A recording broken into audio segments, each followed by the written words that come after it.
समझते हैं। सबसे पहले आपको पता है कि टोटल 100 नंबर का पेपर होता है। अच्छा, एक डाउट आपका ये भी हो सकता है कि सर पहले रिटन एग्जाम होगा या फिजिकल? तो पहले रिटन होगा, वो आप क्लियर करेंगे, फिर आपको फिजिकल के लिए बुलाया जाएगा, फिर फिजिकल आपका क्लियर होगा, उसके आधार पे कंबाइंड मेरिट लिस्ट बनेगी, फिर आपको सिलेक्शन मिलेगा। तो यहाँ पे आप पढ़ सकते हैं वही 2 घंटे का पेपर, 100 प्रश्न रहेंगे, सही उत्तर के लिए 1 अंक, नेगेटिव मार्किंग यहाँ पे रहने नहीं है। 40 नंबर का पेपर, मतलब टोटल 100 नंबर का पेपर, जिसमें से 40 नंबर सामान्य ज्ञान, तार्किक ज्ञान, 30 अंक रीजनिंग और मानसिक वाला हो गया अभिरुचि, और 30 अंक विज्ञान और सरल अंकगणित। मतलब मोटा मोटा मैं बताऊं तो वही मैथ्स है, रीजनिंग है, साइंस है, एमपीजी के है, और इसके अलावा ओवरऑल जीके, करंट अफेयर्स, यही सारे विषय आपके इस बार भी रहेंगे। हाल ही में जो परीक्षा हुई थी उसी आधार पर रहेगा। और आपको पता ही है विनर्स इंस्टीट्यूट ने इस बार जो एग्जाम हुआ था कांस्टेबल का, उसमें ऐतिहासिक परिणाम दिए हैं। मतलब 1200-1500 से ज्यादा बच्चे सिलेक्ट हुए हैं, और जो हमने आपके साथ शेयर भी किए थे।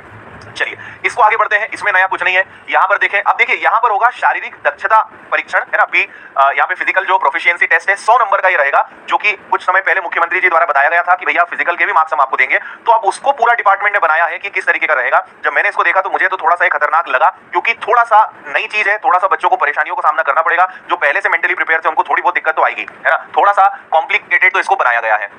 चलिए यहाँ पे आपको मैं बता दूं, आप यहाँ पढ़ सकते हो। सबसे पहले वही आपका शारीरिक दक्षता परीक्षण जो है 30% मिनिमम लाने पड़ेंगे, लेकिन उसका कोई मतलब यहाँ पे है नहीं। और अंतिम चयन प्रथम लिखित परीक्षा और शारीरिक दक्षता परिणाम के आधार पर आपका अंतिम चयन होगा। वही सारी चीजें यहाँ लिखी है। अब आते हैं मेन मुद्दे पर। सबसे पहले हाइट और चेस्ट देख लें तो आप देखो यहाँ पे थोड़ा सा शायद आपको अच्छे से ना दिखे, यहाँ पे ये ऊंचाई लिखी हुई है ना, और यहाँ पे सीना लिखा हुआ है। तो सूबेदार और सहायक उप निरीक्षक इनके लिए 162 152 है पुरुष और महिला के लिए। आरक्षक के लिए सेम वही क्राइटेरिया है जो पिछले साल था, 168 और 155, पुरुषों के लिए 168, महिलाओं के लिए 155, और पुरुषों के लिए सीना 81 और 86 रहेगा। ठीक है। अनुसूचित जनजाति के लिए जरूर थोड़ा रिलैक्सेशन होता है, 160 155 76 और 81 ये सीना हो जाएगा। सहायक उप निरीक्षक के लिए यहाँ पर अलग चीजें हैं। तो यहाँ पे कोई चेंजेस नहीं किए गए, जैसा पहले था वैसे ही आपका अभी भी यहाँ होना है। और विशेष सशस्त्र बल के लिए फिर यहाँ पे आप पढ़ सकते हो अनारक्षित 168 और महिलाओं के लिए 155 सभी के लिए रहेगा। इसके अलावा गोरखा, गढ़वाली, कुमाऊं के ये जो कुछ पर्टिकुलर वर्ग है उनके लिए यहाँ पे सारी चीजें दी हुई है। तो इसमें कोई चेंज नहीं किया गया है, इसको हम स्किप करते हैं, सीधे पॉइंट पे आते हैं। ये देखिए जो सबसे खतरनाक चीज है वो ये है। ठीक है, देखो 3 चीजें होती है, यहाँ पे आपको ये दिखाई नहीं देगा, इसको मैं लिख देता हूं आप लोगों के लिए। सबसे पहला अगर आप यहाँ पे देखेंगे तो ये है आपका 800 मीटर की दौड़। 800 मीटर की दौड़ है, ये आपकी लंबी कूद है, ठीक है, और ये आपकी ये गोला फेंक है। 3 चीजें होती हैं, आपको पता ही है ना, 3 चीजें हैं। यहाँ पे 40 नंबर दौड़ के रहेंगे, 30 नंबर कूद के और 30 नंबर गोला फेंक के। तो ऐसे टोटल आपके 100 नंबर जो है वो फिजिकल के होने वाले हैं। अब इन्होंने जो दिमाग लगाया है, जो तरीका बनाया है वो समझते हैं। जैसे 800 मीटर की दौड़ है, मीटर दौड़ है तो वो सेकंड में होगी। अगर 198.3 सेकंड से ज्यादा समय आपने लिया है ना, 198 मतलब क्या हो गया आपका, मतलब आप समझ रहा, 198.3 का मतलब क्या हो गया कि भैया 60 सेकंड 3 बार अगर हो गया तो 3 मिनट तो ये हो गए, 180 सेकंड तो ये हो गए, है ना। तो 3 मिनट ये हो गए आपके, और इसके अलावा ऊपर कितने बचे आपके 18 सेकंड। तो अगर आपने 3 मिनट 18 सेकंड से ज्यादा का 18 सेकंड 0.3 सेकंड से ज्यादा का समय लिया तो आपको 0 नंबर मिलेंगे। अभी हम केवल किसकी बात कर रहे हैं, अभी हम केवल पुरुषों की बात कर रहे हैं ना, ये सिर्फ पुरुषों की है, फिर महिलाओं की लिस्ट अलग है। तो अगर आपने 3 मिनट 18 सेकंड से ज्यादा समय लिया है 800 मीटर की रनिंग में, है ना, आप देख सकते हो 198 यानी 180 + 18, तो 3 मिनट 18 सेकंड से ज्यादा का समय लिया आपको 0 नंबर मिलेंगे। ऐसे ही अगर आप लंबी कूद 2.96 मीटर से कम आपकी अगर रहती है तो आपको 0 नंबर मिलेंगे। और गोला फेंक में भी जब आप गोला फेंकोगे तो 3.83 मीटर से अगर कम आपने गोला फेंका है तो भी आपको 0 नंबर मिलेंगे। अब इसके बाद क्या होगा, जैसे जैसे आप क्राइटेरिया बढ़ाते जाओगे वैसे वैसे नंबर मिलेंगे। फॉर एग्जांपल अगर किसी बच्चे ने दौड़ 198.3 में पूरी कर दी, एकदम 198.3 सेकंड में पूरी करी, तो उसको मात्र 1 नंबर मिलेगा। ऐसे ही अगर ऊंची कूद 2.96 मीटर तक गई है उसकी, तो फिर उसको 1 नंबर मिलेगा। और अगर गोला भी 3.83 तक फेंका है तो 1 नंबर मिलेगा। और अगर इससे ज्यादा हो जाता है, मतलब समय अगर ज्यादा ले लेता है तो 0, इससे कम दूरी में वो फेंकता है या ऊंची कूद गोला फेंके तो 0। समझ में आया। तो ऐसे कुछ कुछ सेकंड्स के और कुछ कुछ मीटर के अंतराल पे नंबर्स बढ़ते जाएंगे। तो इन चीजों को मैं हटाता हूं, आगे समझते हैं।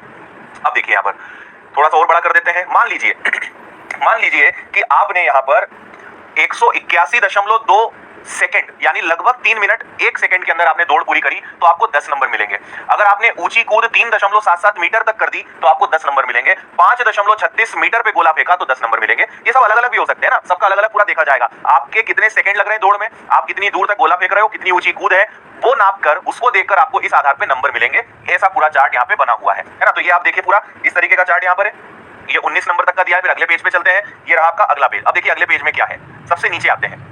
देखो अगर किसी बच्चे ने 124.2 या इससे कम सेकंड में अपनी दौड़ पूरी करी तो उसको 40 नंबर पूरे मिलेंगे। अब आप देखो जरा, 124 का मतलब क्या हो गया, 2 मिनट 4 सेकंड।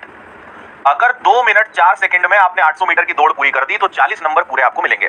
अगर ऊंची कूद में आपको पूरे 40 नंबर लाना है, पूरे 30 नंबर लाना है, तो 5.57 मीटर या उससे ज्यादा गोला फेंका तो आपको पूरे 30 नंबर मिलेंगे। और इसी प्रकार ये ऊंची कूद हो गया, ये गोला हो गया। 8.76 मीटर से ज्यादा लंबा अगर आपने गोला फेंक दिया तो आपको गोला फेंक में भी पूरे 30 नंबर मिलेंगे। तो इस आधार पे ये है हाईएस्ट। अगर और 100 में से 100 लाना बहुत डिफिकल्ट रहेगा। फिजिकल में भी इस बार बहुत तगड़ी आपको तैयारी करनी पड़ेगी, क्योंकि पहले बस निकालना होता था कि भैया इतने सेकंड में, इतने मिनट में या इतने मीटर कम से कम फेंकना है, पर अब अंक उसके आधार पे मिलेंगे तो ये बहुत ज्यादा डिफिकल्ट हो जाएगा। मतलब काफी प्रैक्टिस आपको इसके लिए लगेगी। तो ये हाईएस्ट है जो आपने देखा, ये हो गई दौड़, ये हो गया आपका ऊंची कूद और ये हो गया आपका गोला फेंक, है ना। 40 नंबर इसके, 30 नंबर इसके, ऐसे 100 नंबर अब आपको फिजिकल के मिलेंगे। ये पुरुषों का हुआ। अब महिलाओं पे आ जाओ।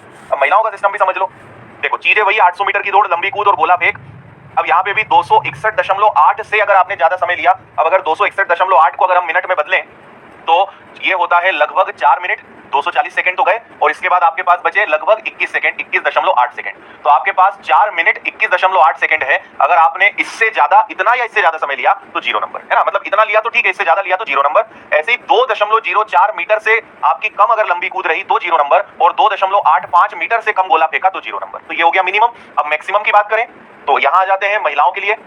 ये देखिए, अगर आपको 800 मीटर की दौड़ में पूरे नंबर चाहिए तो 176 सेंटीमीटर, यानी 6 तिया 18, 3 मिनट से 4 सेकंड कम, यानी ये हो गया आपका 2 मिनट 56 सेकंड। 2 मिनट और 56 सेकंड में आपको 800 मीटर की दौड़ पूरी करनी पड़ेगी अगर पूरे नंबर लाना है तो। इसी प्रकार, ठीक है, इसी प्रकार अगर आप देखेंगे ऊंची कूद में, ये हो गया आपका ऊंची कूद में 4.36 मीटर या इससे ज्यादा आपकी ऊंची कूद है तो 30 नंबर, और 7.20 मीटर या इससे ज्यादा का गोला फेंका तो 30 नंबर। इस प्रकार से आपको फिजिकल का पूरा सिस्टम इस बार मिलने वाला है ना जी। तो सिस्टम आपको समझ में आ गया। कुछ दिन में नोटिफिकेशन इसका आने वाला है, पूरी प्रिपरेशन इसी सब की चल रही है। लेकिन फिजिकल का आधार इस बार क्या रहेगा, इस पर विचार विमर्श चल रहा था, जो फाइनली अब आउट हो चुका है। मतलब अब हमारे सामने आ गया है कि कैसे 100 नंबर